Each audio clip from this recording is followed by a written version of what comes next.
can't start talking now because there's only so much that, one can be clever and funny with. Yeah, you don't want to blow it. Exactly. James, we're rolling.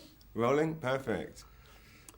Nick, Simon, welcome to Movie Kingdom. Pleasure Thank to be you for here. having us here at the Kingdom. Thank you very much indeed.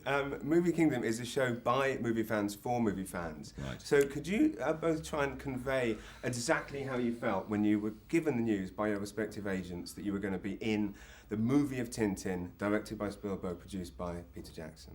Well, I got the news from Spielberg, really. So imagine, as a movie fan, Steven Spielberg saying, "Would you like to be in this film?" That's how I felt. And it was great, wasn't it? It was exciting when we knew we'd be doing it. Yeah, I got the call from his office saying Stephen's going to ring you in 10 minutes if you can be available. What did you have to cancel at that point? Well, I didn't cancel it. I was making a pastry lid for a chicken pie for my wife, and there is a point at which you cannot leave puff pastry, and he rang at that point. So it was, do I answer the phone or do I burn my wife's dinner? And I didn't answer the phone. Good man. And that was it. So it was touch and go for a while, but I got the job, and it was. You got it. Yeah. And you both knew, obviously, from the get-go, you'd already had kind of meetings that you already knew that it was going to be the two of you together, which must add to the excitement. At what point did you then get together and do the kind of little dance that one would obviously do when getting this news? We did a lot of dancing not on set, we'd always do it just off set, because Stephen is very happy to talk about his work. There's no faux modesty with him, and also he doesn't crow about it either. It's not like, but if you say, "Hey, what was it like on Close Encounters?" he'll say, "Oh, well," because he's a filmmaker. And so we'd just sit and chat with him about stuff. We were at that time about to shoot Paul, so it was through those conversations we had by the monitor that he ended up being in the film. But as we left, that's when we danced. Yeah. Also, I think if it was our first thing we'd ever done, I think obviously it would have been a lot more daunting and stuff. But it's not our first rodeo. We've been around it. We've ridden that horse. Yeah, you've been around. Yeah. Yeah, you know the drill. Yeah. But for Nick and I, who are big fans of Stephen, to get to work with him was a joy, and he didn't disappoint in any way. You have to be careful too. You can't just be a gushy fan, because that's what you will be on set. You are there to work. Yeah.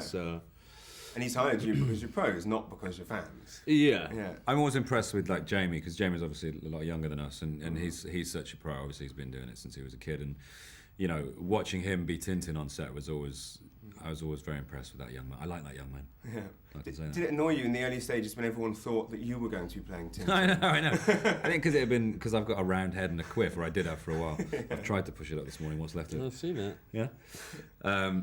No, I'm happy to. I think it's ironic that I'm in the film at all. Seeing as it used to be banned. Oh, that guy should play Tintin. He's got a round head. That was probably Ricky Gervais's fault. Maybe the sequel. Maybe. Yeah. Well, we're signed up. We're Thompsons for life now. Yeah. So there was no moment when you obviously heard that you were playing Thompson Twins that you found out was actually going to be about the 80s pop group. I was disappointed. Yeah. Must have been. A little bit. I wanted to play Joe Leeway. Yeah. The unpredictable one with the dreads. I could probably do Buster Blood Vessel now. Do a biopic. It is. What is the film for? What is it you're playing? That. A lunatic. A lunatic. Okay. Yeah. A psychopath. Yeah. Yeah. It is for a film. It is. Yeah. Just get into it. I'm in Snow White and the Huntsman, and I'm one of the dwarves. Fantastic. Yeah. It's not that scary looking. I still want to cuddle you. That's all right. I might let you. Oh, thank you very much. Nick's got an annoying habit of suiting pretty much any. I've known Nick in the 18 years I've known him, pretty much every hairstyle you can imagine, apart from a perm. Perm, yeah. Which I predicted would come back for men, and it never did. I'm a bit. You were very adamant about that, weren't you? I was, yeah. Which role would make you go ahead and get a perm? What role would you accept? I don't know. I guess if I played like the Teddy story, someone from Louis XVI's court, yeah, an eunuch or something. Excellent. I look forward to seeing that. Yeah. As this is a show, as I say, for movie fans, I do have to ask, what is the geekiest thing you guys have ever done? I can confess here to making a fanzine for Troma Films when I was 14 years old. That's cool. Photocopied it and sold it around houses in Maidenhead. There wasn't much market for a fanzine. How many did you sell? About 4. And there wasn't much market in my parents' friends for a fanzine on Troma Films. I also travelled all the way to This France. would have been pre-net as well. Right? Exactly, yeah. There was no way of marketing something like this. This was door to door. What is the geekiest thing you've ever done, either pre-fame or post-fame? I went on a tour of the sort of locations of Romero's Pittsburgh movies. I went to the mall from Dawn of the Dead, the graveyard from Night of the Living Dead, and walked around those locations. That sounds brilliant. But went to to the back rooms and onto the roof of the mall and all that sort of stuff. And that felt to me like a bit of a pilgrimage. Yeah, that's beautiful. I don't think I've done anything like that. Huh? No. Can you think of anything that we've done in that time? That you did. We had a ghost hunt once, didn't we? I mean, it's not really geeky, but it's weird things that we did. Yeah, We found a station in a wood. Oh, we found a station in a wood, but that was more sort of like in terms of geeky stuff. Probably nothing. Huh? That's a shame. you met up with the guy. I can tell you what it is.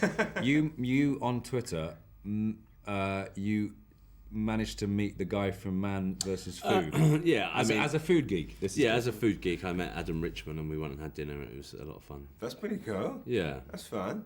And what's next for you guys? What are you doing together next?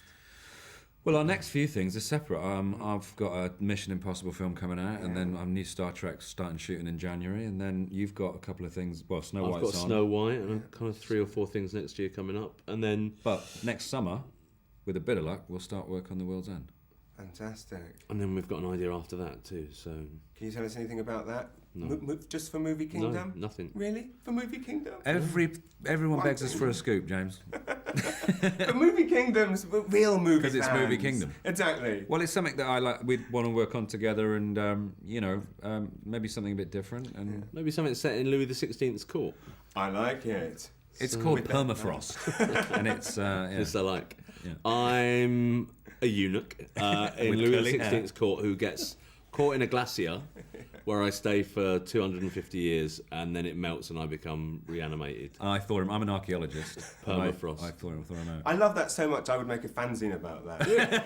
You've got the net on your side now. I might sell more than 4 copies. That is beautiful. Thank you so much, guys, for your time. It's a pleasure to be on Movie Kingdom. Lovely. Thanks, Thank buddy. you very much. Cheers. Cheers.